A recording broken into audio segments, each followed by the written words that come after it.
Isang propesyonal na babae mula sa Paris, France ang nakatagpo ng kanyang first love noong siya'y 12 taong gulang sa mga kalsada ng Maynila. Sinabi ng buong mundo na ito ay imposible, ngunit nagkatotoo ito sa Pilipinas. Sa tagsibol ng 2024, muling pinag-ugnay ng tadhana ang dalawang pusong nagkahiwalay sa loob ng 17 taon sa pinakamahiwagang paraan. Paano nga ba nagsimula ang totoong kwentong ito na nagpaantig sa buong mundo? Pakinggan natin ngayon ang alamat ng pag-ibig na ito na lumampas sa oras at espasyo. Ako si Claire Bernat. Sa edad na 29, namumuhay ako ng abala at masigla bilang isang international trade consultant sa Paris, France. Lumaki ako sa isang maliit na bayan sa labas ng Paris. At mula nang magtapos ako sa International Relations Department ng Sciences Po Paris Institute of Political Studies, 6 na taon na akong nagtatrabaho sa parehong kumpanya. Ang aming kumpanya ay isang consulting firm na nagdadalubhasa sa pagtulong sa mga medium-sized na kumpanya sa Europa na makapasok sa market ng Asia at pangunahing responsibilidad ko ang pag-aaral sa market ng Pilipinas. Sa karaniwan, nananatili ako sa opisina ng 11 oras bawat araw, abala sa iba't ibang ulat sa market at client meetings. Iyon ang aking araw-araw na buhay. Mula pagkabata, ako ay isang masinop at planadong tao, mahilig ayusin ang lahat ng maayos. Noong kolehiyo, binansagan ako ng aking mga kaibigan na profesor ng organisasyon at pinahahalagahan din ng mga profesor ang aking pagka-perfectionist. Para sa akin, ang pinakamahalagang halaga sa buhay ay ang tagumpay at kasarinlan. Tungkol sa pag-ibig at pagpapakasal, palagi kong iniisip na iyon ay isang malayong hinaharap na kailangan ko lang pag-isipan pagkatapos ng edad na 35, lalo na sa consulting firm na pinagtatrabahuhan ko. Ang meritocracy ay napakalubha. Lahat ay sinusuri batay sa mga resulta ng trabaho at propesyonal na kakayahan, hindi sa personal na damdamin o pribadong buhay. Karamihan sa aking mga kasamahan ay nagpakasal din bandang edad 35, ganap na nakatuon sa pagpapaunlad ng karera. Araw-araw gumigising ako ng 5 sang umaga, nag-iisang oras ng yoga, kumakain ng simpleng almusal pagkatapos maligo, at siguradong nasa opisina bago 7:30 para simulan ng araw. Ito ang mahigpit na panuntunan na sinunod ko sa loob ng 6 na taon. Karaniwan akong umaalis sa trabaho bandang 10 PM at madalas akong nag-overtime sa katapusan ng linggo upang maghanda para sa presentation ng Lunes o suriin ang susunod na linggo. Sa nakaraang taon, kasama ako sa nangungunang 15% ng kumpanya at itinuturing din ako ng kumpanya bilang next generation leader. Gayunpaman, sa likod ng matagumpay na karerang ito, may nakatagong personal na pag-aalala na hindi ko masabi sa iba. Noong Marso 2024, biglang binago ng utos ng kumpanya na maglakbay patungong Pilipinas ang lahat ng plano at halaga ko sa buhay. Kung babalikan, ang sandaling iyon ay dapat na ang pinakamalaking pagbabago sa direksyon ng aking buhay. Sa simula ng Marso 2024, isang maaliwalas na araw ng tagsibol sa Paris, sa opisina ng kumpanya na matatagpuan sa La Défense Business District, ang aking desk ay punong-puno ng makakapal na ulat tungkol sa pinakabagong economic indicators ng iba't ibang bansa sa Asia.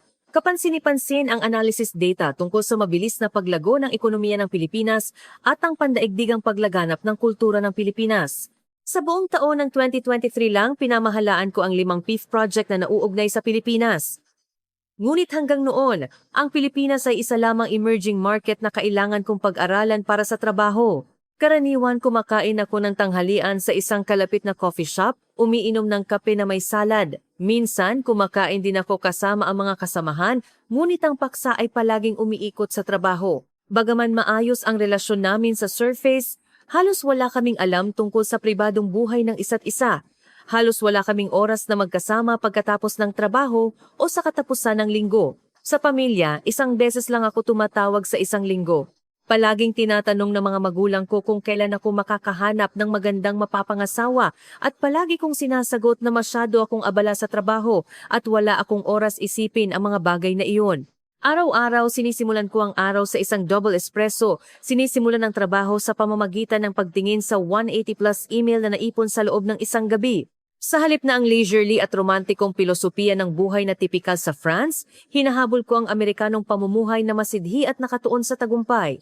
Ang aking apartment, 15 minutong lakad mula sa kumpanya, ay isang malinis at maayos na studio na may magkasamang kwarto, sala at simpleng kusina. Kapag pumipili ng lugar na titirhan, inuuna ko ang pagka-practical kaysa sa romantikong kapaligiran. Basta may 24 oras na convenience store, gym at subway station sa malapit, sapat na iyon. Tungkol sa karanasan sa pag-ibig, nagkaroon lang ako ng 1-year relationship sa isang senior noong 3 taon ng kolehiyo na natural na natapos dahil pareho kaming naging abala sa paghahanda para sa trabaho. Pagkatapos noon, wala na akong seryosong relationship sa sinuman. Minsan, nagmumungkahi ang mga kasamahan ng blind date. Ngunit tumatanggi ako sa dahilan na gusto kong mag-focus sa aking karera. Gayunpaman, sa likod ng tila perpektong tagumpay, na pang-araw-araw na buhay at matatag na karera, may nakatagong lumalakas na pakiramdam ng di masabi na kawalan at malalim na kalungkutan.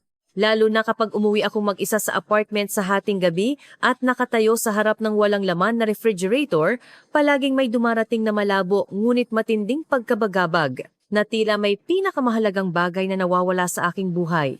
Ang pakiramdam na ito ay partikular na maliwanag sa gabi ng katapusan ng linggo o kapag umuulan. Lalo na sa taglagas o taglamig, kapag nakikinig ako sa ulan sa labas ng bintana habang nag-iisa sa trabaho, may bahagi ng aking dibdib na biglang nawawala ng laman na tila luluha ako. Ang kakaiba ay, sa mga sandaling iyon, ang mga alaala ng pagkabata ay nagpa-flashback na parang film reel. Ang pinakamalinaw sa lahat ay ang imahe ng isang batang lalaking Asyano na classmate ko noong 2007, noong ako ay 12 taong gulang, sa elementarya. Ang pangalan ng batang iyon ay Marco de la Cruz. Siya ay isang exchange student mula sa Pilipinas. Noong panahong iyon, dahil nagtatrabaho ang kanyang ama sa Paris, nanatili lang siya sa aming paaralan sa loob ng 8 buwan. Siya ay medyo mas maliit kaysa sa mga kaedad niya at napakahiya, halos hindi nagsasalita sa simula. Ngunit unti-unti kaming nagkakilala. Natuklasan ko na mayroon siyang mas mainit at mas dalisay na puso kaysa sinuman. Bagaman ang kanyang French ay barely makaintindi, palagi siyang nagsusulat ng mga liham sa akin ng buong puso at binibigyan din niya ako ng makukulay na paper crane na nakatiklop mula sa tradisyonal na papel ng Pilipinas. Bakit pagkalipas ng 17 taon, iniisip ko pa rin ang batang iyon?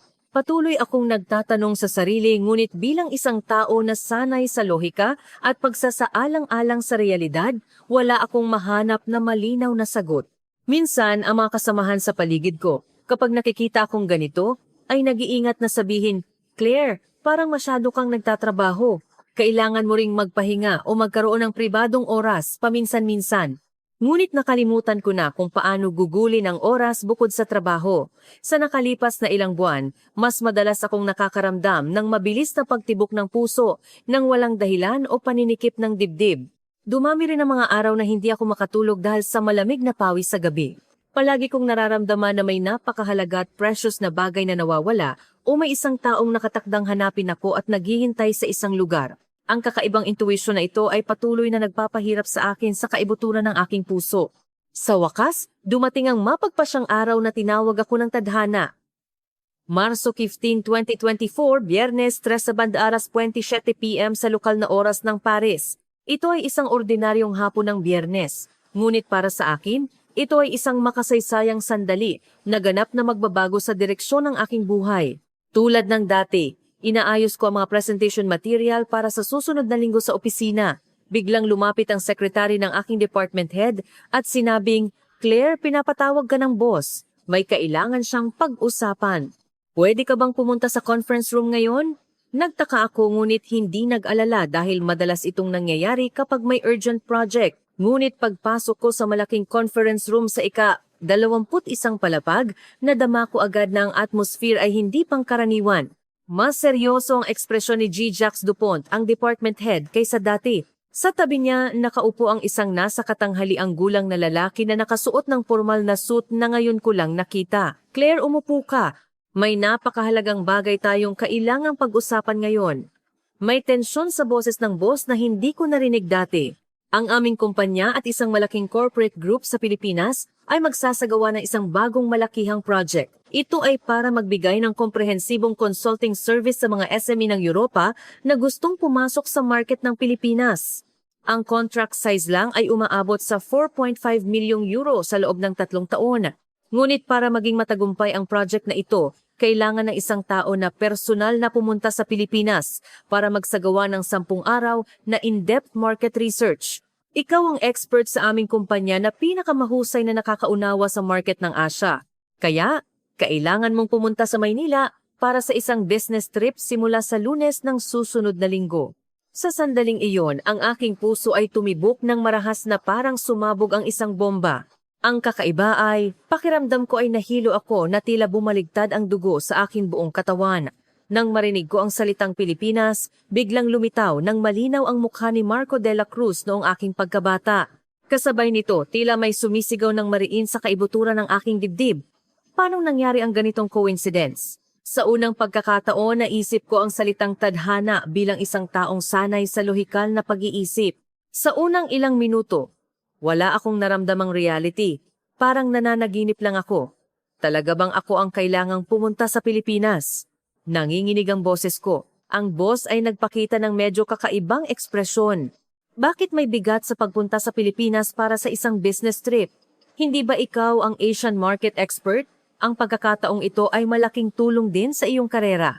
Ngunit sa aking isip, sa halip ng mga praktikal na ideya tungkol sa business trip o karera, ang mga alaala 17 taon na ang nakalipas ay dumating na parang bagyo. Ang mga araw na magkasama kami ni Marco sa library ng paaralan, tinuturuan ang isa't isa ng Tagalog at French, ang matamis na lasa ng tradisyonal na merienda ng Pilipinas na dinala niya at pinagsasaluhan namin sa break time. At ang panghihinayang nang bigla siyang umuwi sa Pilipinas nang hindi kami nakapagpaalam ng maayos. Lahat ay muling nabuhay ng matingkad. Paglabas ko ng conference room at pagbalik sa aking desk, hindi na ako makapag-focus sa trabaho. Nakatitig ako sa computer screen, ngunit hindi ko maintindihan ang mga salita sa display. Ang isang simpleng ulat na matatapos ko sana sa loob ng 30 minuto ay walang pag-unlad kahit lumipas na ang 2 oras. Nagtanong ang isang kasamahan, "Claire, anong nangyayari sa iyo ngayon? May problema ba?" Ngunit ang tanging nasagot ko lang ay, "Wala. Medyo pagod lang ako." Nang gabing iyon, pag-uwi ko, ginawa ko ang isang bagay na hindi ko ginagawa. Kinuha ko ang lumang photo album ng mga larawan ko noong bata pa ako at tiningnan ang mga ito, isa-isa. Sa wakas, natagpuan ko ang larawan ni Marco sa isang group photo na kinuna noong Christmas party ng paaralan noong Disyembre 2007.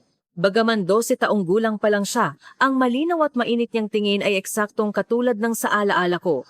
Pagtingin ko sa larawan, bigla akong napaluha. Hindi ko maintindihan kung bakit ako umiiyak. Ang tanging nararamdaman ko ay kirot sa isang bahagi ng aking dibdib, ngunit kasabay nito, may mainit na agos na umakyat.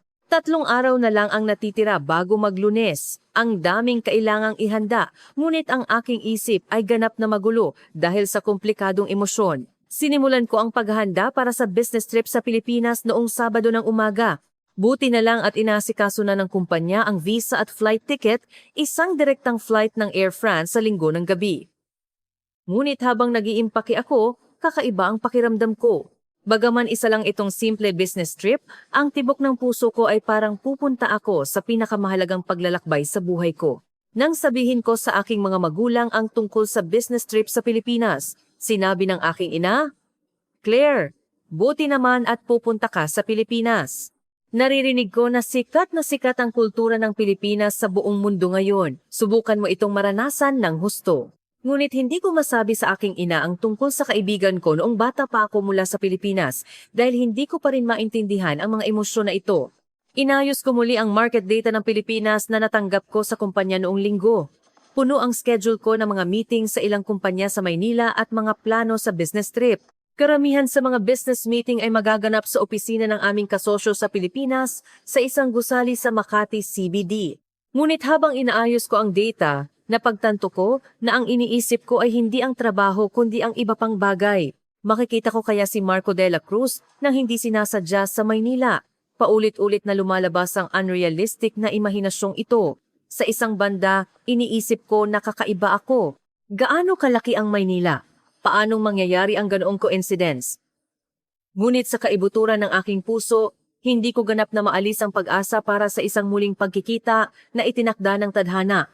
Nang gabing iyon, habang papunta ako sa NAIA, Ninoy Aquino International Airport, patuloy na tumitibok ang aking puso. Mula sa sandali ng pagsakay sa eroplano, ang pakiramdam ko ay parang isang explorer na papunta sa isang bagong mundo. Sa mahabang 12 oras na flight, patuloy kong tinitingnan ang labas ng bintana, nag-iisip, ano na kaya ang nangyayari sa batang iyon ngayon? Nang dumating ako sa NAIA noong Marso 18, 2024, Lunes, 2 p.m., lahat ay bago, napakalinis at maayos ng airport. Ang pagiging palakaibigan at kahusayan ng mga kawani ng airport ay partikular na kahanga-hanga. Nang may dala akong document sa French, tinulungan ako ng isang kawani sa perpektong Ingles. Habang sumasakay ako sa tren mula sa airport patungo sa station ng Maynila, patuloy na nakuha ng tanawin sa labas ng bintana ang aking atensyon. Ang walang katapusang high-rise buildings, ang mga tanawin ng lawa at ang mga tumatawid sa gitna ng lungsod ay kahanga-hanga. Isang sigla ng lungsod na ganap na iba sa Paris ang sumalubong sa akin. Ang hotel na inilaan ng kumpanya ay nasa Makati Central Business District, isang marangyang hotel. Habang nag-check-in ako, nagtanong ang front desk attendant, "Ito po ba ang una ninyong pagbisita sa Pilipinas?" Sumagot ako, "Opo." Ang unang bagay na ginawa ko pagkatapos kong ilapag ang aking mga bagahe sa kwarto ng hotel ay ang maghanap sa internet para kay Marco de la Cruz. Daan-daang resulta ang lumabas sa paghahanap sa pangalan na Marco de la Cruz. Halos imposible na mahanap ang taong hinahanap ko. Tiningnan ko ang lahat ng uri ng social media tulad ng Facebook, Instagram at LinkedIn, ngunit mahirap kilalanin ang kasalukuyang hitsura niya dahil ang naalala ko lang ay ang hitsura ng 12 taong gulang na bata, 17 taon na ang nakalipas. Bukod pa rito, karamihan sa mga Pilipino ay gumagamit ng social media sa Tagalog, Ingles at limitado lang ang naiintindihan kong nilalaman. Halos hindi ako natulog sa unang gabi. Bukod sa jet lag, mas dahil sa komplikadong emosyon na hindi ko maayos. Ano ba ang ginagawa ko? Isang business trip ito, bakit ako nag-aalala sa mga pribadong bagay na ito? Sa isang banda, sinisisi ko ang sarili ko. Ngunit sa kabilang banda, mayroon akong malabong pag-asa na parang may kahulugan ang bigla ang pagdating kong ito sa Pilipinas. Kinabukasan, Martes, nagsimula ang formal na trabaho. Ang unang meeting ay ginanap sa ika-47 palapag ng opisina ng kasosyo sa isang gusali sa Makati CBD. Nagulat ako sa masusing paghahanda at profesionalismo ng mga Filipino business person. Ang mga meeting material ay perpekto at ang mga sagot ay malinaw at detalyado. Ngunit kahit na kailangan kong mag-focus sa trabaho, patuloy akong nag-iisip ng iba pang bagay. Tinitingnan ko ang skyline ng Maynila mula sa bintana ng conference room. Iniisip, nakatira kaya siya sa isang lugar sa malawak na lungsod na ito? Ang kaisipang ito ay patuloy na umikot sa aking isip. Sa ikatlong araw ng business trip, lalong lumalalim ang kaguluhan sa aking puso. Sa araw, abala ako sa mga business meeting at market research. Ngunit pagdating ng gabi at pagbalik ko sa hotel, walang awa akong sinasagupa ng mga komplikadong emosyon. Talaga bang hinahanap ko si Marco de la Cruz? O nagpapakasaya lang ako sa nostalgia ng aking pagkabata? Patuloy kong tinatanong ang sarili ko, ngunit wala akong mahanap na malinaw na sagot. Bukod pa rito, 17 taon na ang lumipas. Ang dalawang tao ay nabuhay sa ganap na magkaibang kapaligiran. Mayroon ba talagang kahulugan ang pagkikita namin ngayon? Dumating din ang mga praktikal na tanong. Ang Marco de la Cruz sa aking alaala ay isang inosenteng 12 taong gulang na bata lang. Ngayon, marahil ay namumuhay siya ng sarili niyang buhay at maaaring kasal na at may pamilya. Kahit magkita kami, malamang na hindi niya ako matandaan. Noong Huwebes ng gabi, naglalakad ako mag-isa sa mga kalye ng poblasyon Makati, sinisikap na ayusin ang mga kaisipang ito. Ang aking pakiramdam ay mabigat, kaiba sa masiglang atmosphere ng mataong kalye na puno ng mga neon sign at billboard. Maingat kong pinagmasdan ang mukha ng mga Pilipinong nakasalubong ko sa kalye, ngunit syempre, hindi ko makilala ang kasalukuyang hitsura ni Marco de la Cruz. Nakaupo ako sa isang coffee shop, umiinom ng mainit na kape, at nagsimulang magduda kung masyado ba akong may unrealistic na pag-asa. Sa sandaling ito, ang aking mga kaibigan sa Paris ay namumuhay ng kanilang karaniwang buhay, at ako lang ang nag-iisa na ginugulo ng kakaibang emosyon na ito. Nang gabing iyon, tumawag ako sa internasyonal kay Sophie. "Claire, parang kakaiba ang boses mo. Anong nangyayari?"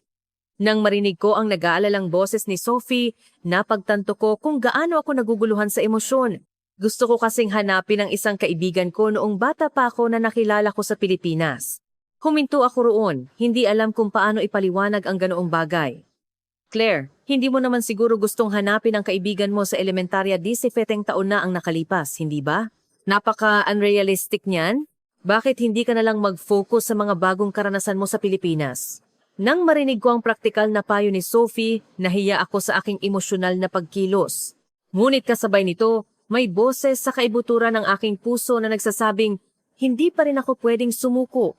Kinabukasan, Biyernes, nakaschedule ang huling mahalagang meeting. Nagpa siya kung mag-focus lang sa trabaho bago ang araw na iyon, ngunit ang tadhana ay dumating talaga sa hindi inaasahang sandali. Noong Biyernes ng hapon, pagkatapos ng huling meeting, naghihintay ako ng taxi sa labi ng isang gusali sa Makati CBD. Biglang may lumapit na isang batang Pilipina at nagtanong, "Ikaw po ba si Miss Claire Bernat mula sa France?" Nagulat ako at lumingon. Nakita ko ang isang maganda at masiglang babae na mukhang nasa huling bahagi ng 20s na nakatayo doon na may maliwanag na ngiti. "Opo, ako nga. Paano mo ako nakilala?" "Kumusta po? Ako si Isabel Reyes. Isa ako sa mga team member na kasama sa meeting ngayon. Ako po kasi ang French translator ng aming kumpanya. Nag-aral po ako sa Sorbonne University sa Paris ng 3 taon." Ipinakilala ni Isabel ang sarili niya sa matatas na French. Nagalak ako na para akong nakatagpo ng kababayan. "Kung may oras ka, gusto mo bang magkape?" Matagal din akong nanirahan sa France at naiintindihan ko ang pakiramdam ng isang taong unang beses bumisita sa Pilipinas. Tinanggap ko ang alok ni Isabel at pumunta kami sa isang kalapit na coffee shop. Habang nag-uusap kami, nalaman ko na siya ay talagang isang napakaspesyal na tao. Ibinahagi niya ang kanyang karanasan sa pag-aaral sa Paris, ang pagkakaiba ng kultura ng Pilipinas at France, at ang pinakamahalaga, ang init ng pagkatao ng mga Pilipino ay nakakaantig. Miss Claire, mayroon po ba kayong partikular na gusto mong gawin o lugar na gusto mong puntahan sa Pilipinas? Nang marinig ko ang tanong ni Isabel, nag-alinlangan ako saglit at naglakas loob na sabihin, gusto ko sanang hanapin ang isang kaibigan ko noong bata pa ako na nakilala ko, isang exchange student na nakilala ko sa isang paaralan sa France noong 2007. Nang marinig ang sinabi ko, lumiwanag ang mata ni Isabel. Napakagandang kwento. Naaalala mo ba ang pangalan ng kaibigan mo o anumang impormasyon? Ang pangalan niya ay Marco de la Cruz. Noong panahong iyon, dahil nagtatrabaho ang kanyang ama sa Paris, nanatili lang siya sa aming paaralan ng halos 1 taon. Siya'y 12 taong gulang noon, kaya dapat ay nasa 29 siya ngayon. Kinuha ni Isabel ang kanyang cellphone at sinabing, mayroong lahat ng uri ng social media at search method sa Pilipinas. Ang pinakamahalaga, ang mga Pilipino ay talagang nagpapahalaga sa relasyon. Hindi ko alam, pero subukan nating hanapin siya. Nang marinig ko ang kanyang masigasig na alok na tumulong, nagsimulang tumibok ang aking puso. Talaga bang tutulungan mo ako? Siyempre, marami ring tumulong sa akin noong foreigner ako sa Paris. Ngayon, ako naman ang tutulong. At, to be honest, interesado ako sa ganitong kwento na parang tadhana. Nang marinig ko ang maliwanag na sigla at taus-pusong pagmamalasakit ni Isabel, naramdaman ko ang init sa aking puso pagkatapos ng matagal na panahon na parang nakatagpo ako ng isang sinag ng liwanag sa dilim. Pagkatapos makilala si Isabel, nagbago ang lahat. Talagang masigasig siyang tumulong. Naglaan pa siya ng oras sa katapusan ng linggo para samahan ako sa paghahanap kay Marco. Claire, mas maganda kung magiging systematic ang approach sa ganitong sitwasyon sa Pilipinas. Ayusin muna natin ang lahat ng posibleng paraan. Noong Sabado ng umaga, nagkita kami sa isang coffee shop malapit sa Bonifacio Global City at sinimulan ang formal na strategy meeting. Kinuha ni Isabel ang kanyang laptop at ipinaliwanag. Una, hahanapin natin ang mga pangunahing social media ng Pilipinas kabilang ang Facebook, blog at Instagram. Pangalawa, maghahanap din tayo ng mga alumni website o online community na may kaugnayan sa elementarya. Pangatlo, kung si G. De la Cruz ay may karanasan sa paninirahan sa ibang bansa, maaari nating suriin ang mga network ng mga international school graduate. Humanga ako sa kanyang systematic approach. Pero ang pinakamahalaga, hanapin muna natin ang elementarya na pinasukan ni G. De la Cruz sa Pilipinas. Kung nasa France siya noong 2007, malamang na ang kanyang ama ay isang diplomat o isang expat ng malaking kumpanya. Ang kakayahan ni Isabel sa paghihinuha ay talagang nakakagulat. Nagukol kami ng ilang oras sa paghahanap sa internet. At sa wakas, may natagpuan kaming ilang clue. Claire, tingnan mo to. Ito ang listahan ng mga opisyal ng gobyerno at corporate executive ng Pilipinas na assigned sa Paris noong 2007. Medyo marami ang may apelidong De la Cruz. Mayroon kaming mga 15 tao na may apelidong De la Cruz sa listahan. Isinasaalang-alang ang age group ng mga may anak, maari nating paliitin ang listahan sa halos 5 tao. Ngayon, kailangan nating hanapin ang impormasyon ng mga anak ng mga taong ito, ngunit may kinalaman ito sa privacy, kaya kailangan nating mag-ingat. Nag-aalala ang ekspresyon ni Isabel. Sa sandaling iyon, bigla akong nakaisip ng magandang ideya. Mayroon bang mga pagtitipon ng mga nagtapos sa mga paaralan sa France sa Pilipinas? Nag-aral din si G. De La Cruz sa isang paaralan sa France. Baka member siya ng ganoong online community. Magaling na ideya. Talagang maraming ganoong pagtitipon sa Pilipinas, mga pagtitipon ng mga anak ng overseas Filipino, at mga network na mga may karanasan sa paninirahan sa ibang bansa. Lalo na mga pagtitipon na may kaugnayan sa France ay napaka-active. Agad naming sinimulan ang paghahanap para sa mga kaugnay na community at natagpuan ang ilang online group tulad ng pagtitipon ng mga may karanasan sa France, Philippine-French Cultural Exchange, at Paris Life Experiences. Sabi ni Isabel, bukas, linggo, mayroong regular na pagtitipon ng isa sa mga community na ito. Gusto mo bang sumali? Sa wakas, mayroon na kaming konkretong plano. Nag-aalala ako ngunit sabik din. Maraming salamat talaga, Isabel. Kung mag-isa lang ako, hindi ko ito magagawang systematic. Noong linggo ng hapon 3 p.m., sumali kami ni Isabel sa isang pagtitipon ng mga may karanasan sa France na ginanap sa isang coffee shop sa Makati. Mga 20 tao ang nagtipon. Ang age group ay magkakaiba at ang mga propesyon ay talagang iba-iba. Mayroong mga diplomat, corporate expat, student, chef at artist. Lahat ay nagbabahagi ng kanilang mga karanasan sa France. Ang nag-host ng pagtitipon ay isang lalaki na nasa 40s. Ipinakilala niya ako, dumalo rin si Miss Claire, na mula sa France. Nabalitaan ko na hinahanap niya ang kaibigan niya noong bata pa siya sa Pilipinas. Dahil dito, maraming tao ang nagpakita ng interes. Kailan mo siya nakilala sa France? Saang lugar? Sunod-sunod na dumating ang mga tanong. Ipinahayag ko ang impormasyon tungkol kay Marco de la Cruz nang may nanginginig na puso. 2007. Nag-aral kami sa elementarya sa labas ng Paris sa loob ng 8 buwan. Siya ay 2 taong gulang noon, kaya nasa 20 na siya ngayon. Mukhang opisyal ng gobyerno o empleyado ng kumpanya ang kanyang ama. Sa sandaling ito, biglang nagtaas ng kamay ang isang babae na nasa bandang 30s na nakaupo sa isang sulok. Ang pangalan po ba ng kaibigan na iyon ay Marco de la Cruz. At ang ama niya ay taga-Department of Culture? Halos huminto ang tibok ng puso ko. Oo, tama, Marco de la Cruz. Ako po si Sofia de la Rosa, pinsan ni Marco de la Cruz. Madalas ikwento ni Marco noong bata pa siya na may kaibigan siyang nagngangalang Claire sa France. Nagulat po ako. Sa sandaling iyon, lahat ng tao sa coffee shop ay nakatuon sa aming pag-uusap. Maraming nagulat, talagang parang sa teleserye. Nangyayari ba talaga ang ganito? Nagpatuloy si Sofia sa kanyang emosyonal na boses. Si Marco ay nagtatrabaho ngayon sa isang IT company. Hindi pa siya kasal at nakatira siya sa Makati. Napakahiwagang coincidence talaga. Madalas ikwento ni Marco ang tungkol sa kaibigan niyang taga-France noong bata pa siya. Partikular niyang binabanggit si Claire, ang kaibigan na ito. Tiningnan ko si Sofia nang may di kapanipaniwalang ekspresyon. Talaga bang kilala mo si Marco? Mayroon pa ba kayong komunikasyon? Siyempre, malapit kaming magpinsan. Gusto mo bang tawagan si Marco ngayon? Sa sandaling kinuha ni Sofia ang kanyang cellphone, bigla akong natakot. Natakot ako nang maging totoo ang muling pagkikita pagkatapos ng 17 taon.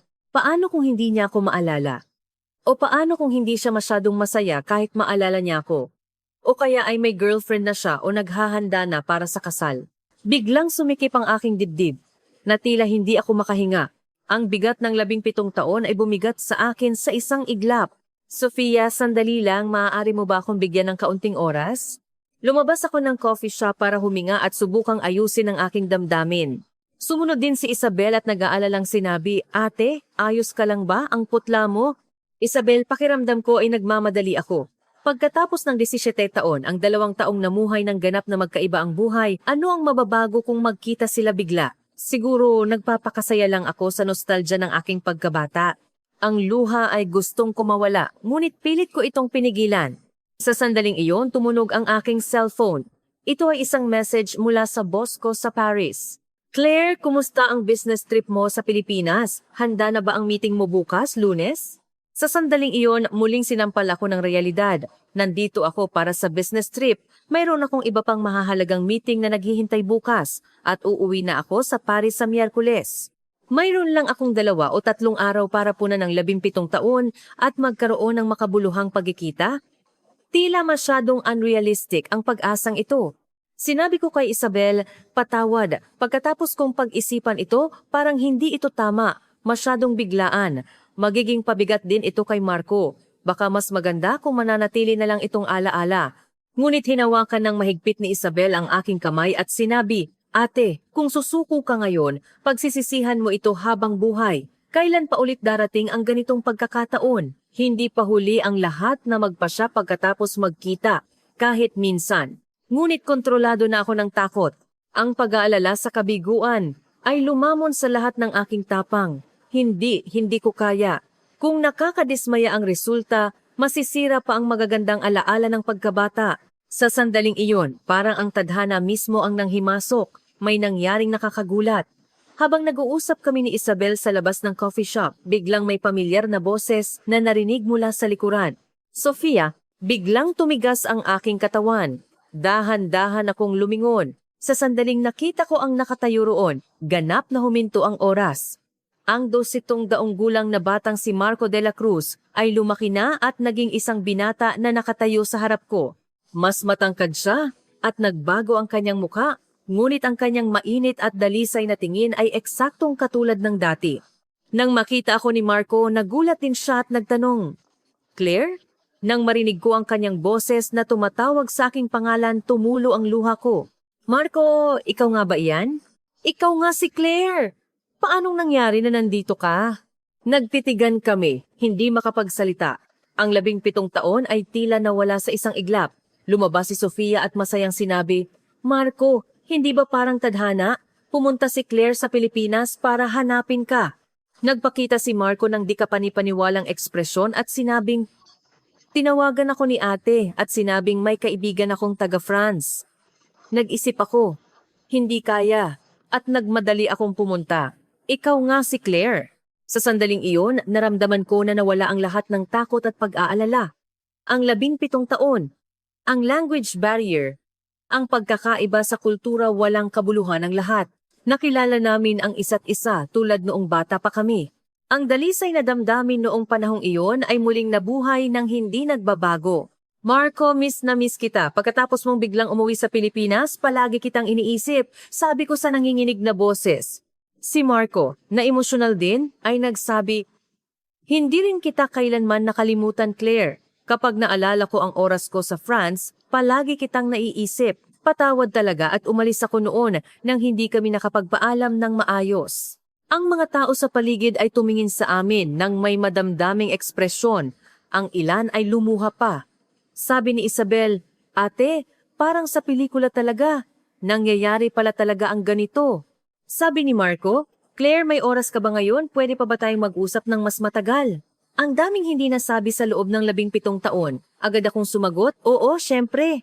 Marami rin akong gustong sabihin sa iyo. Kaya, magkasama kaming pumunta sa Intramuros at doon nagsimula ang aming totoong pag-uusap, 17 taon na ang nakalipas. Nakaupo sa isang bangko sa tabi ng Manila Bay, pinag-usapan namin ang 17 taon. Ang oras na iyon ay parang panaginip.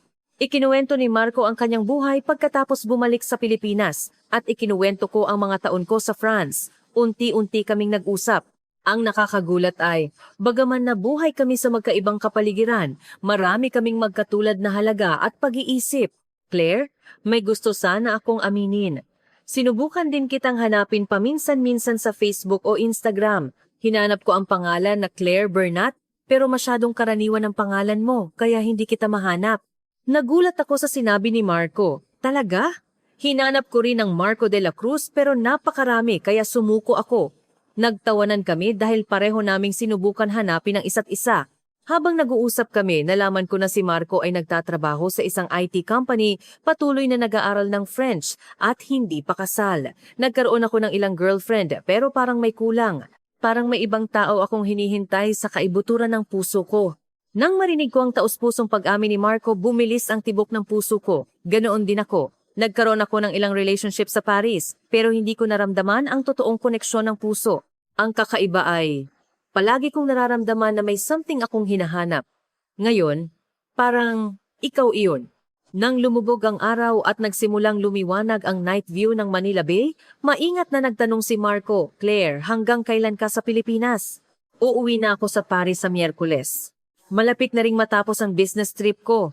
Kung gayon may oras ka ba bukas at sa susunod na araw, gusto kitang dalhin sa mga magagandang lugar sa Pilipinas at gusto ko ring ipakilala ka sa mga magulang ko. Bumilis ang tibok ng puso ko sa alok ni Marco. Talaga? Aalalahanin ba ako ng mga magulang mo? Siyempre! Minsan, binabanggit ni Papa ang tungkol sa oras niya sa France at binabanggit niya ang tungkol kay Claire na nakilala niya ang isang napakabuting kaibigan sa France. Nang gabing iyon, nang magpaalam kami ni Marco, hinawakan niya ng mahigpit ang aking kamay at sinabing, Claire, parang himala talaga na nagkita tayong muli. Kailangan nating magkita bukas. Pagbalik ko sa hotel, halos hindi ako makatulog. Ang pasasalamat sa himala ng muling pagkikita pagkatapos ng 17 taon at ang pag-asa para sa hinaharap ay pumuno sa aking puso. Kinabukasan, Lunes, ang naging pinakaspesyal na araw sa aking buhay. Tinapos ko ang huling business meeting sa umaga. Sa hapon, naglibot kami ni Marco sa iba't ibang lugar sa Maynila. Una, pumunta kami sa Intramuros at lubos akong naakit sa kagandahan ng mga lumang gusali. Habang naglalakad kami, nag-iisip kung paano kung lumaki ako sa ganoong uri ng bahay, nagtanong si Marco, Claire, parang interesado ka sa kultura ng Pilipinas. Gusto mo bang mag-aral ng Tagalog? Oo, ang totoo, dumami ang mga project ng kumpanya ko na may kaugnayan sa Pilipinas at gusto kong mag-aral ng Tagalog pero parang mahirap mag-aral ng mag-isa. Kung gayon, ako ang magtuturo sa iyo. Paano kung magkaroon tayo ng regular na klase sa Tagalog sa video call? Bumilis ang tibok ng puso ko sa alok ni Marco. Hindi lang ito simpleng pag-aaral ng wika, kundi isang paraan para patuloy na magkaroon kami ng koneksyon sa hinaharap. Nang gabing iyon, inimbitahan ako sa bahay ng mga magulang ni Marco para maghapunan. Sabi ng ama ni Marco, Claire, masaya akong makita ka. Madalas kang ikwento ni Marco noong nasa France siya. Sabi niya, marami kayong naitulong sa isa't isa noon. Naghanda ang kanyang ina ng adobo at sinigang para sa amin. Nag-aalala na baka hindi ako masasanay sa pagkaing Pilipino. Ngunit natuwa siya nang makita na masarap akong kumain. Lalo na humanga ako sa malalim na lasa ng adobo. Sabi ng ina ni Marco, ituturo ko sa iyo ang recipe. Maaari mo ring lutuin ito pagbalik mo sa France.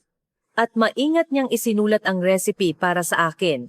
Habang pauwi, sabi ni Marco, gusto ka talaga ng mga magulang ko, Claire. Lalo na si Papa. Sabi niya, napakaswerte ko na nakilala ko ang isang kaibigang tulad mo. Nang gabing iyon, nag-video call ako sa mga magulang ko sa Paris at ikinuwento ang nangyari sa araw na iyon. Sabi ng aking ina, Claire, destiny talaga ang pagkikita ninyo.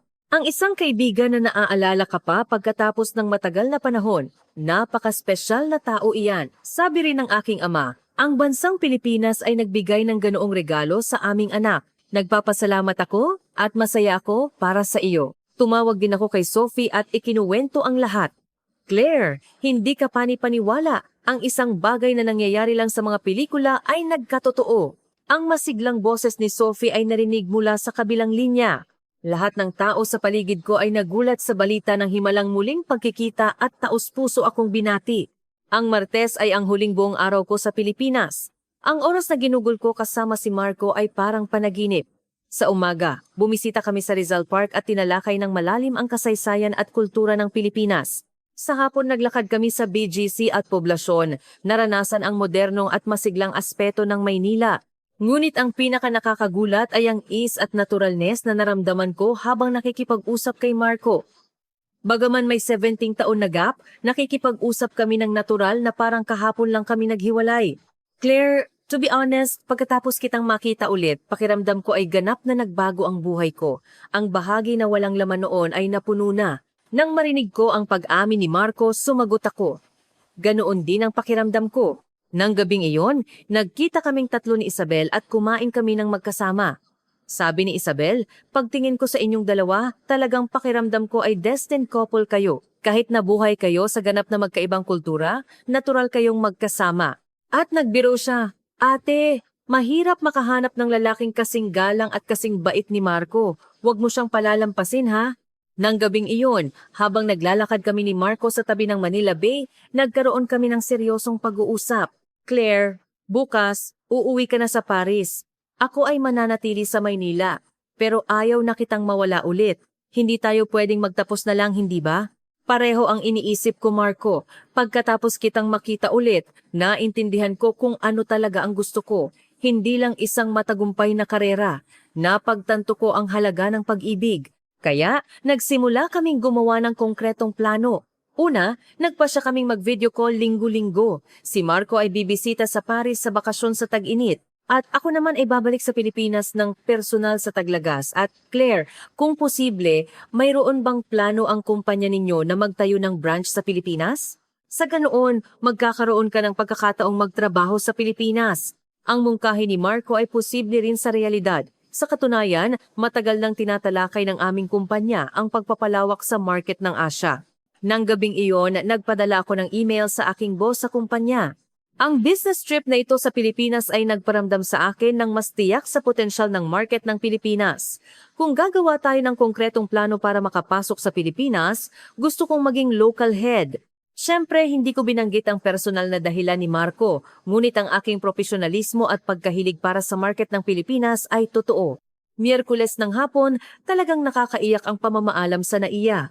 Hinatid ako ni Marco sa airport. Nang yakapin namin ang isa't isa sa huling pagkakataon sa departure lounge, pareho kaming napaluha. Claire, hindi ito ang totoong pamamaalam. Simula pa lang natin ito. Tumango ako sa sinabi ni Marco. Oo, ngayon pa lang nagsisimula ang lahat. Naghintay tayo ng 17 taon. Ngayon, gagawa tayo ng hinaharap ng magkasama. Ang 12 oras na flight pabalik sa Paris ay lumipas. Ang lahat ng nangyari sa nakaraang 2 linggo ay parang panaginip.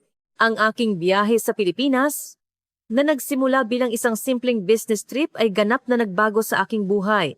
Pagkatapos kong bumalik mula sa Pilipinas, maraming bagay ang nagbago. Ang pinakamahalaga, ang aking pananaw sa buhay ay ganap na nagbago. Dati, nakatuon lang ako sa trabaho at tagumpay. Ngayon, napagtanto ko ang kahalagahan ng relasyon ng tao at emosyonal na koneksyon. Sa pamamagitan ng init ng tao at kompasyon na naranasan ko sa Pilipinas, at ang tunay na pag-ibig na naramdaman ko sa muling pagkikita namin ni Marco, naintindihan ko ang kahulugan ng tunay na pag-ibig. Nagbago rin ang kumpanya. Ang aking mungkahi na magtayo ng branch sa Pilipinas ay nagsimulang suriin ng masigasig. Claire, talagang kahanga-hanga ang report mo sa business trip sa Pilipinas.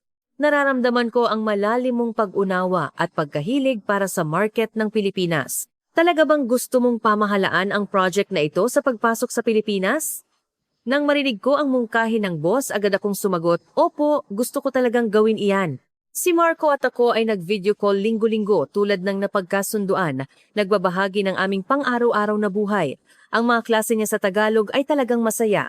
Ang pinakamahalaga, ang proseso ng pagpaplano ng aming hinaharap ng magkasama ay kapanapanabik at masaya.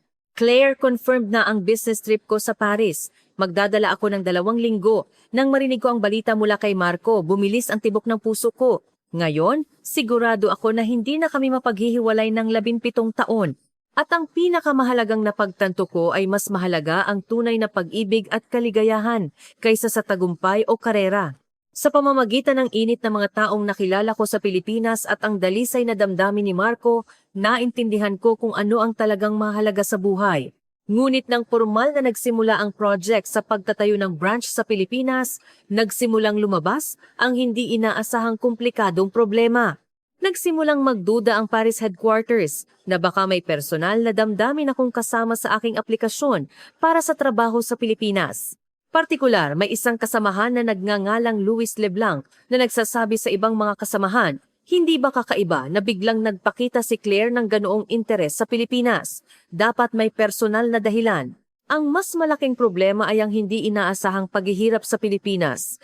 Biglang sinabi ng kasosyo na babaguhin nila ang mga tuntunin ng kontrak, humihingi ng 30% mas mataas na renta ng opisina kaysa sa orihinal na napagkasunduan, at humihingi din ng karagdagang guarantee. Kung magpapatuloy ito, baka hindi na matuloy ang project. Claire, talagang nadagdagan pa ang hirap, sabi ng boss ko nang may seryosong ekspresyon. Nagsimula ring magkaroon ng banayad na pagbabago ang relasyon namin ni Marco. Nang makita niya kung gaano ako nagsisikap na makakuha ng trabaho sa Pilipinas, nagsimula siyang mag-alala. Claire, baka masyado ka nang nagpupumilit dahil sa akin? Paano kung magkaroon ng problema ang karera mo?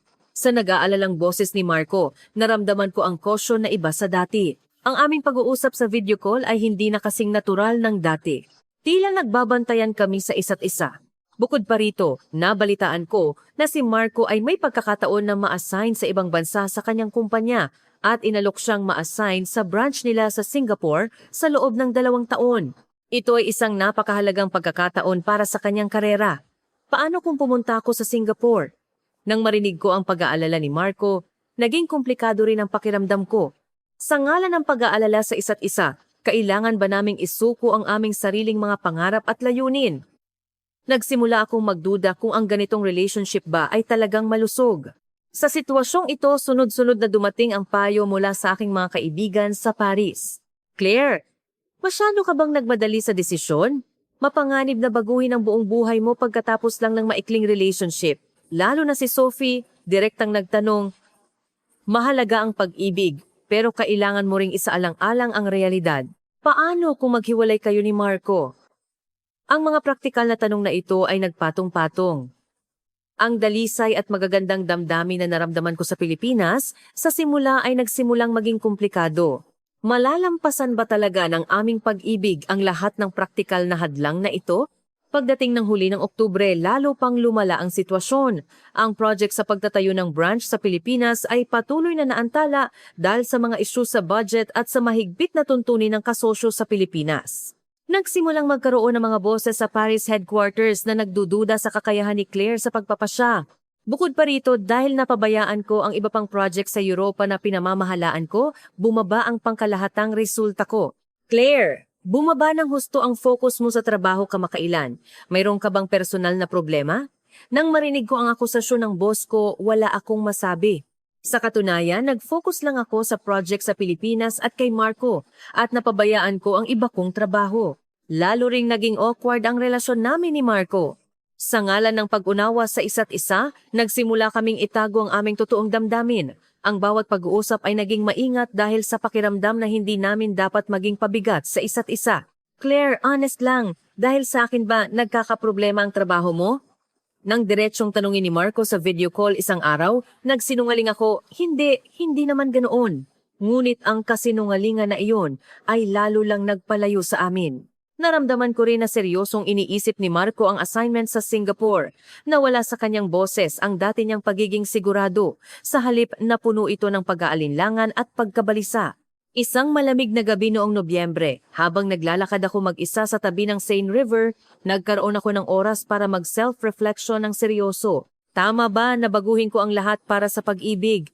O nagpapakasaya lang ako sa isang romantikong pantasya? Hindi kaya nagpapakasaya lang ako sa dramatikong sitwasyon ng muling pagkikita pagkatapos ng 17 taon at hindi nakikita ng malinaw ang realidad? Bukod pa rito, hindi pa namin formal na dinefine ni Marco ang aming relationship bilang magkasintahan. Wala rin kaming malinaw na kasunduan tungkol sa mga konkretong plano para sa hinaharap. Hindi ba masyadong nagmadali ang pagpapasya na gusto naming magkasama dahil lang sa nagkita kami ulit batay sa isang malabong ideya? Isinulat ko ito sa aking journal ng gabing iyon. Ang pag-ibig ay maganda ngunit hindi nito malulutas ang lahat ng praktikal na problema ng mag-isa. Hindi ako sigurado kung umibig ako o nagpapakasaya lang sa nostalgia ng aking pagkabata. Ang mga komplikadong emosyon na ito ay patuloy na nagpatong-patong. Dumami ang mga araw na hindi ako makatulog ng maayos. Bumaba ang aking ganang kumain at pumayat ako ng 2 kilo. Sa kalagitnaan ng Nobyembre, sa wakas, dumating ang mapagpasyang sandali. Natanggap ko ang abiso na formal na inalis ang project sa pagtatayo ng branch sa Pilipinas. Biglang nag-cancel ng contract ang kasosyo sa Pilipinas. Ang lahat ng plano ay nawala. Claire, ikinalulungkot ko talaga. Ngunit nagpasya kaming itigil ang project sa Pilipinas. Sana ay mag-focus ka ulit sa mga project sa Europa na responsibilidad mo. Nang marinig ko ang sinabi ng boss, pakiramdam ko ay tinamaan ako ng kidlat. Ang lahat ng plano na binuo ko batay sa pagpunta sa Pilipinas ay naging abo sa isang iglap. Ang mas nakakagulat na balita ay dumating kay Marco. Sa huli, nagpasya siyang tanggapin ang assignment sa Singapore. Claire, patawad. Kung palalampasin ko ang pagkakataong ito, malaking dagok ito sa aking karera. Babalik ako sa Pilipinas pagkatapos ng 2 taon. Habang nakikinig ako kay Marco, pakiramdam ko ay may bahagi ng aking dibdib ang gumuho. Sa huli, kaming dalawa ay hindi pumili ng pag-ibig sa harap ng realidad. Nang gabing iyon, sa aming video call, nagkaroon kami ng honest na pag-uusap sa unang pagkakataon. Marco, honest lang tayo. Talaga bang nagmamahalan tayo o nagpapakasaya lang tayo sa magagandang alaala ng pagkabata? Pagkatapos kong sabihin iyon, matagal ding tumahimik si Marco. Iniisip ko rin iyan kamakailan. Magagawa ba talaga nating bumuo ng isang praktikal na relationship?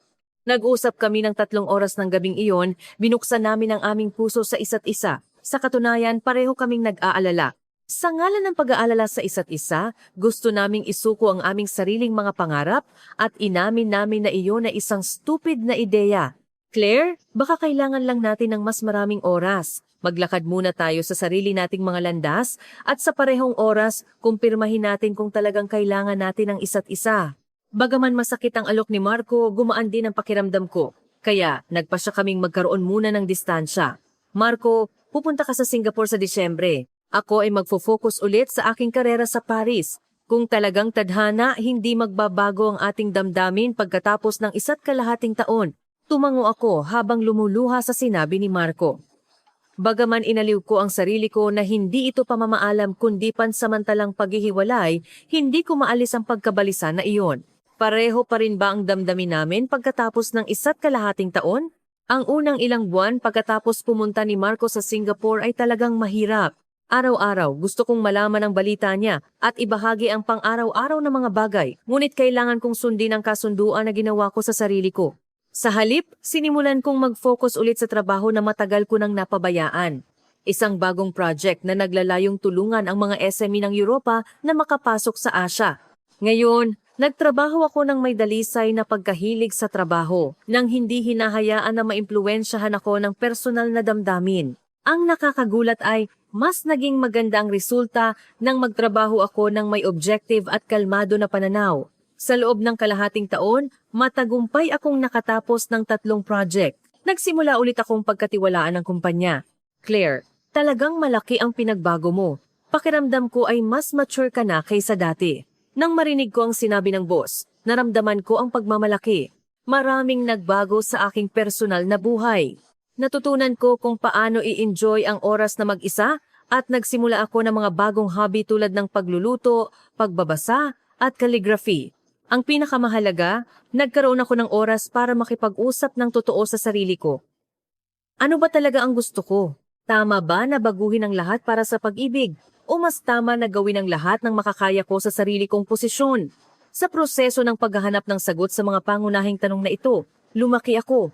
Paminsan-minsan nakakarinig ako ng balita tungkol kay Marco mula sa kanyang pinsan, si Sofia. Maayos daw siya sa Singapore at nagkaroon ng magandang resulta sa isang bagong project. Sa isang banda, gumaan ang pakiramdam ko, ngunit sa kabilang banda, mayroon ding komplikadong damdamin na okay lang siya kahit wala ako. Noong tag-init ng 2023, dumalo ako sa isang Asian Cultural Festival sa Paris.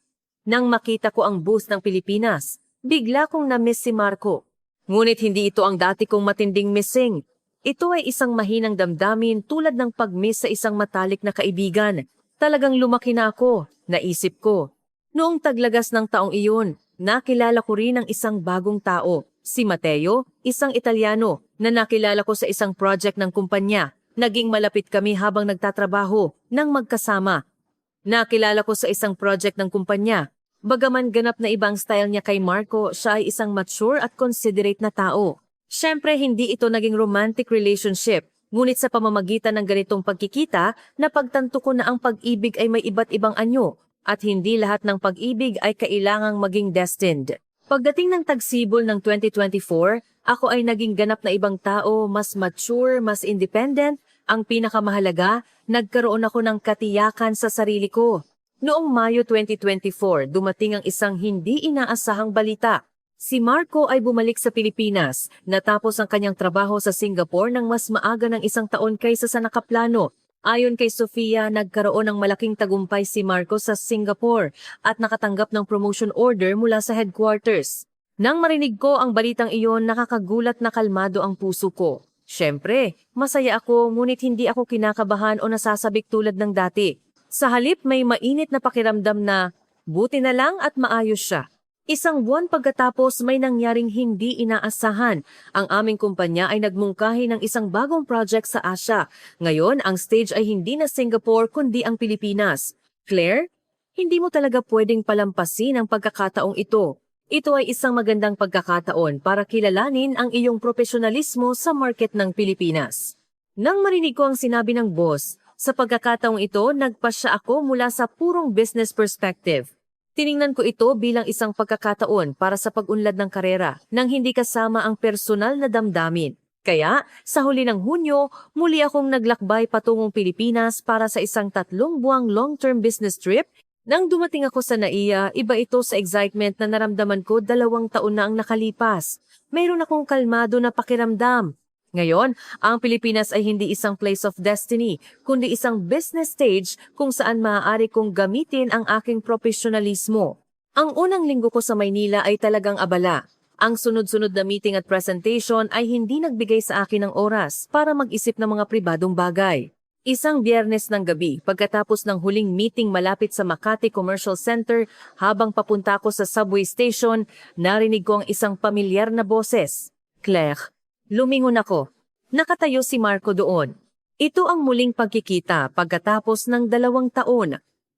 Ngunit sa pagkakataong ito, hindi ito dramatic na emosyon. Ito ay isang natural na pakiramdam, tulad ng pagkikita sa isang matagal nang hindi nakikita na kaibigan. Marco, matagal na tayong hindi nagkita. Kumusta ka? Ikaw din. Narinig ko kay Ate Sofia na nandito ka ulit sa Pilipinas para sa business trip. Sa trabaho mo ito, tama? Ang aming pag-uusap ay nakakagulat na easy at natural. Hindi ito kasing awkward o kasing bigat ng dati. Nang gabing iyon, kumain kami ng magkasama at pinag-usapan ang nakalipas na 2 taon. Kinumpirma namin na pareho kaming lumaki ng husto. Claire, tama talaga na nagkaroon tayo ng distansya noon. Sa paglalakad natin sa sarili nating mga landas, pakiramdam ko ay naging mas mabuting tao tayo. Sumang-ayon din ako sa sinabi ni Marco. Oo, ngayon pa lang tayo makapagsisimula ng isang tunay na mature relationship. Mula ng araw na iyon, nagsimula kami ng isang bagong relationship na hindi nakatuon sa mga alaala ng nakaraan, kundi sa pagtanggap sa kasalukuyan ng isa't isa. Sa loob ng 3 buwang business trip ko sa Pilipinas, halos araw-araw kaming nagkikita ni Marco. Ngunit sa pagkakataong ito, hindi kami nagpakasaya sa excitement ng muling pagkikita na parang tadhana. Ang aming relationship ay talagang natural at comfortable. Sa gabi, kumakain kami ng magkasama. Sa katapusan ng linggo, naglilibot kami sa iba't ibang lugar sa Maynila. Nag-enjoy sa isang tunay na adult date. Claire, talagang malaki ang pinagbago mo. Mukha kang medyo nagmamadali noon. Ngayon, kalmado ka at puno ng kumpiyansa. Nang marinig ko iyon, sumagot ako, ikaw din. Maingat ka noon, pero ngayon, cool ka at mas may kumpiyansa. Ngayon, ang aming relationship ay hindi na interdependent, kundi isang relationship kung saan mas masaya kami kapag magkasama. Ang araw na naging isang special turning point ay noong Agosto 15.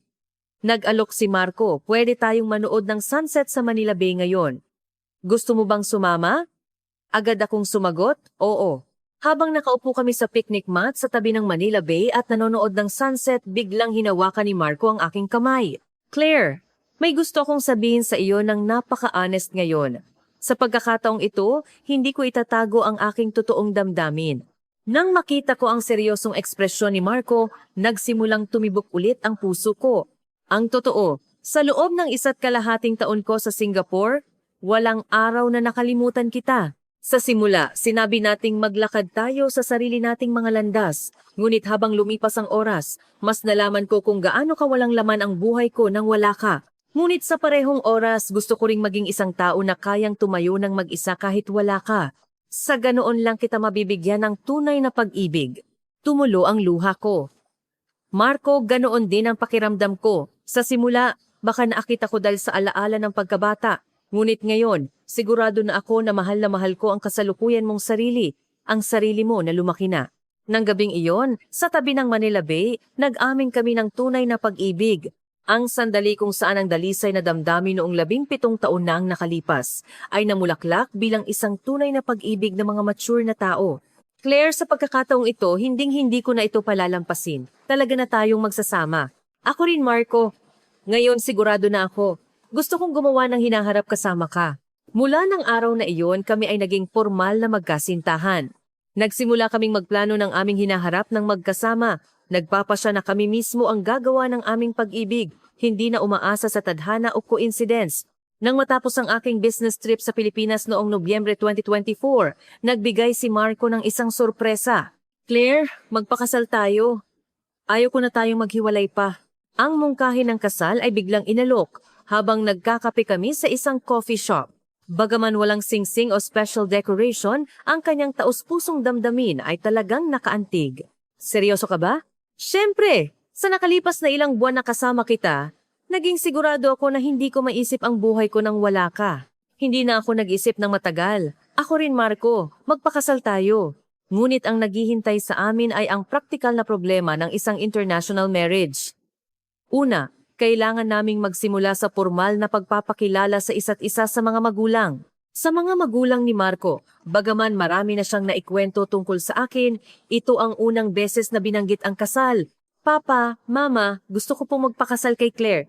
Taos-pusong sinabi ni Marco. Ang kanyang ama ay sumagot. Mabuti!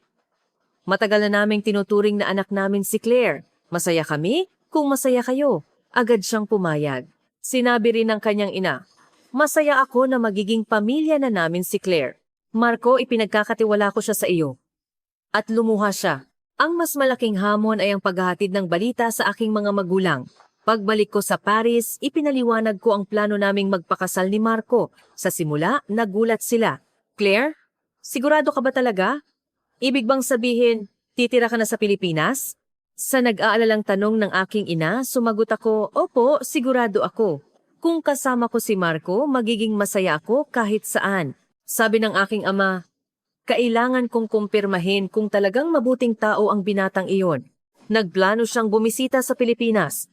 Noong Disyembre, bumisita ang aking mga magulang sa Pilipinas. Naghanda si Marco ng perpekto para tanggapin ang aking mga magulang. Magalang siyang bumati sa kanila sa isang tradisyonal na Filipino restaurant. Dinala sila sa mga sikat na lugar sa Maynila at ginawa ang lahat ng kanyang makakaya. Papa ni Claire, mahal na mahal ko po si Claire. May kumpiyansa po ako na pasasayahin ko siya habang buhay. Ipagkatiwala niyo po sa akin ang inyong anak. Nang marinig ang taus-pusong salita ni Marco, sinabi rin ng aking ama, nararamdaman ko ang iyong sinseridad. Kung ikaw ang pinili ni Claire, handa akong magtiwala. Pumayag siya. Ang aking ina at ang ina ni Marco ay nagluto ng adobo at sinigang ng magkasama. Sabi ng aking ina, ngayon, talagang pakiramdam ko na pamilya na kami. Masaya ako. Napakaganda na mahal ng isa't isa ang aming mga magulang. Dahil binasbasan ng parehong mga magulang ang aming kasal, wala nang hadlang. Nagpasya kaming magpakasal sa Maynila sa Tagsibol ng 2025. Noong Abril 27, 2025, ginanap ang aming kasal sa isang magandang wedding venue sa Makati Central Business District. Ang Tagsibol na puno ng mga bulaklak ay talagang parang fairy tale na kasal. Ang aking pamilya at mga kaibigan mula sa France. At ang pamilya at mga kaibigan ni Marco mula sa Pilipinas ay nagtipon upang basbasan ang aming pag-ibig. Lalo na si Isabel, na umiiyak habang sinasabi, Ate, parang prinsesa ka talaga. Alam kong darating ang araw na ito. Nakaantig din iyon sa akin.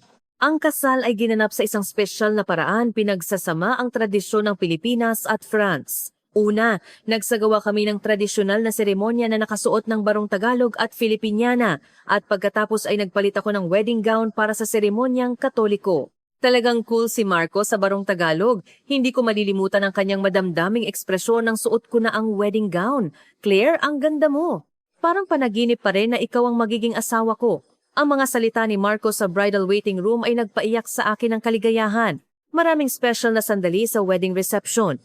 Ang ama ni Marco ay nagbigay ng talumpati. Nagpapasalamat ako na ang relasyon na nagsimula 5 taon na ang nakalipas sa France ay nagbunga ng ganitong kagandahan. Ang aking ama ay sumagot din. Nagpapasalamat ako na dumating ako sa Pilipinas at tinanggap ako ng napakainit. Ngayon, isa na talaga kaming pamilya. Sinabi ng aking mga kaibigan sa France, kasama si Sophie Claire, ang iyong pag-ibig ay mas romantiko pa kaysa sa isang teleserye. Gusto rin namin ng ganoong pag-ibig. Inggit na sinabi ng mga kaibigan ni Marco, pare, ang galing mo. Sulit ang paghihintay mo ng 17 taon. Ang pinaka nakakaantig na sandali ay ang talumpati ni Marco. 15 taon na ang nakalipas, nagkaroon ako ng isang special na kaibigan na nagngangalang Claire noong ako ay 12 taong gulang. Hindi ko alam noon at hindi ko man lang naisip na ang kaibigan na iyon ang magiging kabiyak ng aking buhay. Bagaman naglakbay kami sa mahabang daan, sa huli, nagkita kaming muli at nagpakasal pa. Mahal kong Claire, pasasayahin kita habang buhay. At sa lahat ng dumalo sa kasal na ito, taos-puso akong nagpapasalamat. Habang nakikinig sa mga salita ni Marco, pumalakpak at nagpakita ng madamdaming ekspresyon ang mga bisita. Talagang napakaganda. Nag-honeymoon kami sa Provence, France. Gusto kong ipakita kay Marco ang lugar kung saan ako lumaki. Ang mga larawan na kinunan sa mga lavender field, ang red wine na ininom namin sa coffee shop ng maliit na nayon, at ang paglalakad sa tabi ng Mediterranean Sea, ang bawat sandali ay parang panaginip. Claire, ngayon pa lang talaga nagsisimula ang buhay natin. Nang marinig ko ang sinabi ni Marco, sumagot ako, oo, ngayon pa lang nagsisimula ang ating tunay na kwento ng pag-ibig. Pagkatapos ng aming kasal, nagsimula kami ng aming bagong buhay sa isang magandang condominium sa Pasig, BGC, Maynila. Ang lokasyon ay perpekto, malapit sa opisina ni Marco at may tanawin ng Manila Bay. Upang maging mas matatas ako sa Tagalog, tinuturuan ako ni Marco ng Tagalog tuwing gabi. Tinuturuan ko naman si Marco ng French cuisine. Asawa ko, ang adobo mo ngayon ay napakasarap. Mas masarap pa kaysa sa Filipino restaurant. Nang marinig ko ang papuri ni Marco, naramdaman ko ang sense of accomplishment. Ang pinakamahalaga, masaya ang proseso ng pag-aaral at paggalang sa kultura ng isa't isa. Ang pagpunta sa tradisyonal na market para mamili ng pagkain tuwing katapusan ng linggo at ang pagtawag sa mga magulang ay naging regular na. Sabi ng ina ni Marco, Claire, kung gusto mong mag-aral magluto ng sinigang, pumunta ka lang sa bahay. Sabi rin ng aking ina kay Marco, pumunta ka sa Paris. Ipagluluto kita ng authentic French cuisine. Ang kanilang pagmamahalan sa isa't isa ay napakaganda. Nalutas din ng maayos ang problema sa trabaho. Nagpasya ang Paris headquarters na muling ituloy ang pagtatayo ng branch sa Maynila. Sa pagkakataong ito, ako ang itinalaga bilang branch head. Claire, sa pagkakataong ito, hindi ito personal na damdamin. Kinikilala lang namin ang iyong kakayahan. Congratulations! Nang marinig ko ang sinabi ng boss, naramdaman ko ang tunay na sense of accomplishment. Si Marco ay na-promote din bilang team leader. Pareho kaming naging matatag sa aming karera. Pagkatapos ng kalahating taon, sinimulan namin ang paggawa ng mga konkretong plano para sa hinaharap. Asawa ko, kailan tayo magkakaanak? Nang marinig ko ang tanong ni Marco, sumagot ako. Pagkatapos ng 1 o 2 taon, kailangan muna nating patatagin ang branch sa Maynila. Mayroon kaming pangarap. Kung magkakaroon kami ng mga anak, gusto naming ituro sa kanila ang Tagalog at French at palakihin sila bilang tunay na global talent. Nagplano rin kaming lumipat sa isang mas malaking bahay at nagkasundo na bumalik-balik sa France at Pilipinas bawat taon upang magkaroon ng oras sa aming pamilya. Ang aming tunay na kwento ng buhay ay ngayon pa lang nagsisimula. Maraming salamat sa inyong pakikinig sa mahabang kwentong ito.